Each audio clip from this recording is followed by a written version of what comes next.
apply for executive order. Yeah, Fine, you can keep talking because that's what we were doing. We were talking instead of like having a radio show. So like we could talk we're about that supposed to because do. there's a little nuance to that too. Okay, well let's talk about the nuance. What nuance? Welcome back to Grok Talk, by the way. Yeah, we've already been broadcasting. Mike was delivering the cake. Or he still is. Okay. All right, that's okay. So Well, speaking of president, let me put it to you this way. Jim Lawrence, if you were president, you were just newly elected, you've just given your speech to the assembled people on the fields in front of you, and what's the next thing you do before you go off to the balls?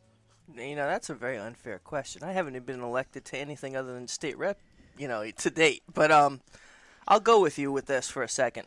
Because I'll ask him too. No, I'm going to back up for a second. Actually, I'm going to say something because we were talking about something I think that was very important. The last contributor that we had on brought up a very valid point. The fact that if Ted Cruz were elected president and he wanted to push through a fair and flatter tax, and that was one of the campaign issues that I actually ran for Congress on last time, was for a fair and flatter tax. And I think that's important for us to get through. One of the impediments that he's going to face is how do you get Congress to come along with him when you're going to try and cut out, the 13,000-page tax code, which has all kinds of goodies and nuggets embedded in it for a whole host of special interest groups out there. Well, the only way you're going to do that is if you change the nature of Congress. You have to change who is actually elected to Congress. They need to be open to stand up to the special interest groups and actually eliminate that tax code. That's a huge effort. And if you want to liken that to Obamacare was actually different because what they did was they brought the insurance companies on board with them. Some of the insurance companies actually participated in the drafting of Obamacare. I bet you could get the insurance companies on board with tax reform. I bet you could. Yeah, but that's not going to be enough because a lot of those special interest groups go well beyond the insurance companies. I know. So you're really talking about a different animal. You really need to reform Congress almost to get that through. Yeah, well, I mean, there's a couple of more pieces to that whole equation. First of all, you can pretty much guarantee that everybody working at the IRS, H&R Block, and all the other companies that feed off the bottom of that swamp are going to vote to keep the tax code because it keeps their livelihood. But more than that, the Congress critters themselves get a lot of their kickbacks, campaign contributions from tweaking the tax code to favor or disfavor certain constituents. And so you're actually asking them to give up the power over their constituents. I'm actually going to be publishing an article that I was researching last night involving Senator Patrick Leahy, Senator Sanders, a Congressman Welch, and some EB-5 financing and some massive grants given to one airport in Newport, Vermont, which is way up by the Canadian border, tiny little town. That has no purpose except maybe for landing Bernie Sanders, his cronies, his foreign visitors. Right. Well, the purpose would be to land the cronies so that the people who just got investigated by the SEC and had their assets frozen for the EB-5 donations. Are you talking about Jay Peak here now? Or? Yep, Jay Peak okay. and Q Burke and Stenger and those guys. They have obviously been playing this EB-5 Ponzi scheme to get their what resorts. Is EB-5? It's a visa. If you are a foreigner and you donate $500,000 or up to $1 million for an investment project or redevelopment project in the United States, you get a green card, your family gets green cards, and you can live here. Okay, you're exchanging money in an investment, and then part of the rule says that there's an opportunity for you to get some of that investment back. So you're not just buying a green card by investing in the United States.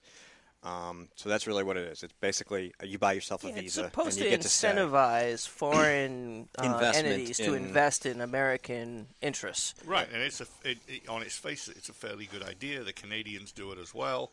It's a great way to get the people that know how to make it to come here and make it some more on our soil.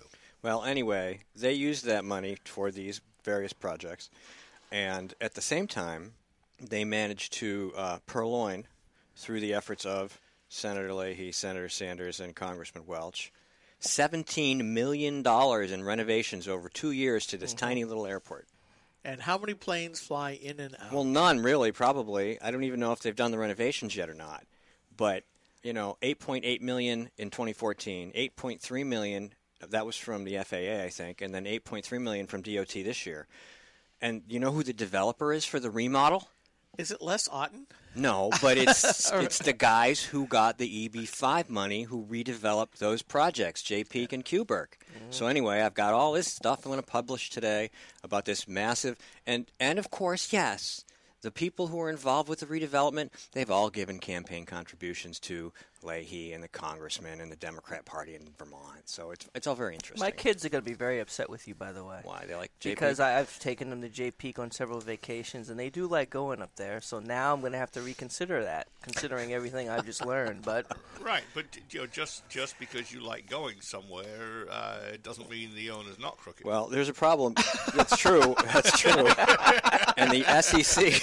well, I'll be honest with you. Generally I support the concept of what this program is supposed to do. It's supposed to bring foreign investment to help stimulate the United States it's economy. been stimulating the pockets of some of the people Well, involved. I mean, let's face it. Just because Disney enthralls children all around the world doesn't mean they're not crooked socialists, and they are. Now he's slandering Mickey.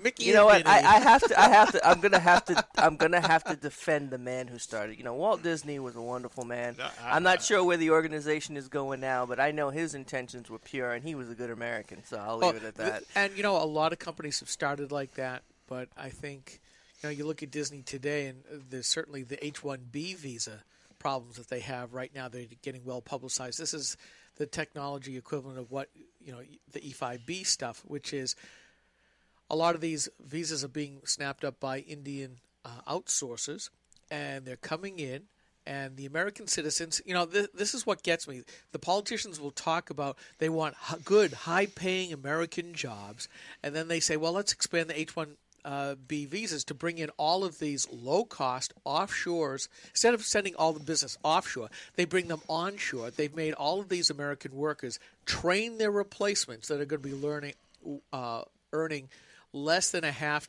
to a third of what their salaries are, and these folks are going to be out of a job. And we're seeing this in company after company after company after company.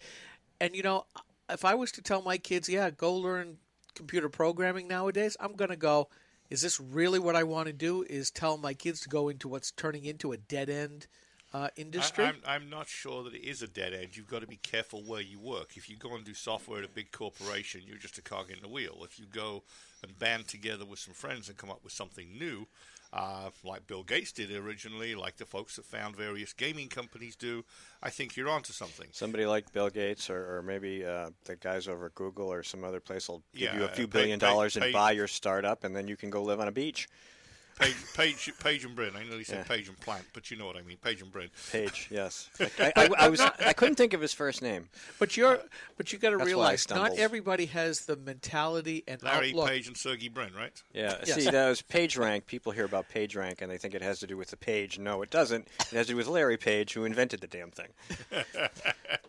But you look at this. Not everybody has the mentality and wherewithal to want to go work for a startup because you're putting extremely long hours in. The pay is really, really short, and everybody's hoping that the startup is going to pay off in the end. I know. I've gone to a few startups So does Mike. that didn't. Yeah, Mike has been far more successful with his startups than I ever did because I never got a dime. I have, but I'm suffering with this one in spite of the fact it's run by brilliant people, and I think in the end it will pan out. It's taken longer than I expected. Yeah, but not everybody has the outlook to be able to do that.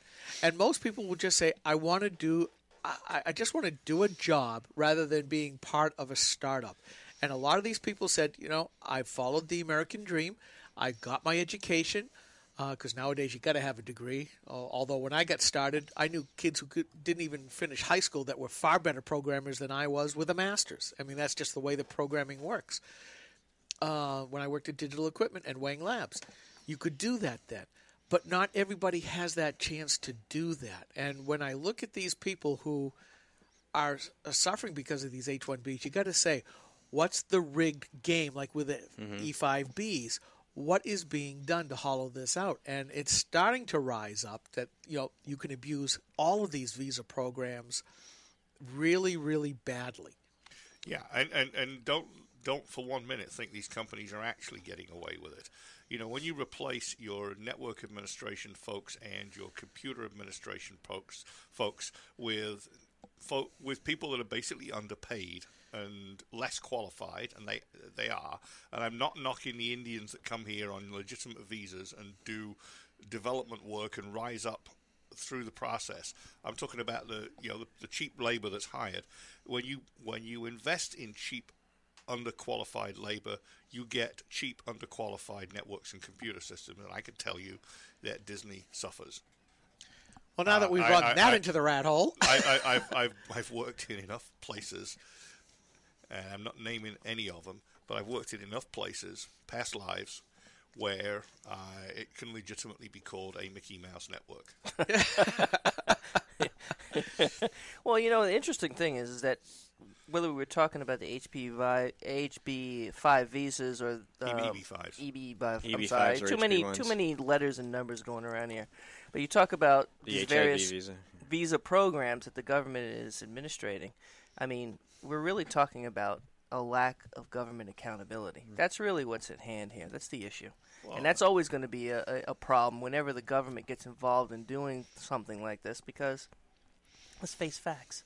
The government is not tremendously efficient at doing anything.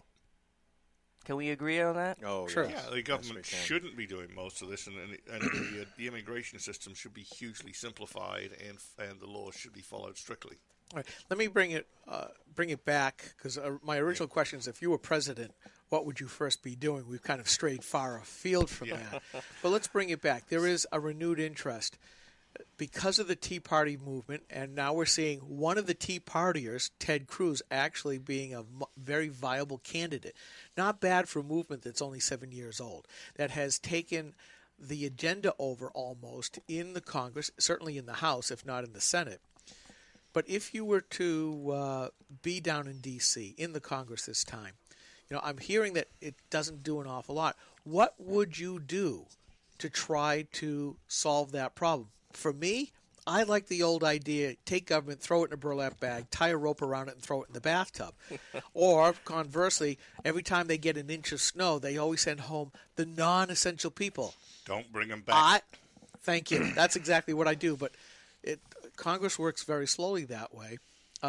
If you were president, would you just send them home and not call them back? Or what would you do in Congress to get rid of all of the... We don't even know, even the government doesn't know, how many agencies and bureaus and commissions it has.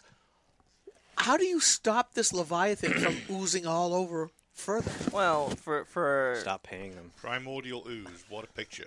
Well, it's funny you say that. Stop paying them. I mean, the devil's in the detail. Congress's power is in its ability to control the purse strings. I mean, the best weapon that you have against any governmental agency is to control its spending. If you cut off the blood supply, if you cut off the money supply, whatever you want to call it, that's probably the quickest way you can affect change in government. But I'm going to take a step back. What would be my priority? My priority would be to control government spending. How long is it going to be before we blast through, $20, $30 trillion in deficit spending? We're already there. We're at the precipice. And what's really scaring me is that every time in history before, when we were in a position where we had massive growth in government spending, massive growth in deficit spending, there was a crisis looming.